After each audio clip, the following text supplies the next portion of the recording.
बस बिहानको 10:02 भयो अहिलेसम्म रुम पुगेको छैन यार हिजो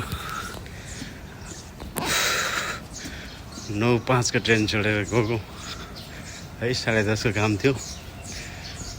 8:30 बजीसम्मको तर यताउति मिलाउँदा 8:45 भइहाल्यो त्यहाँबाट फर्केर आउँदा आउँदै अब बाटोमै छु म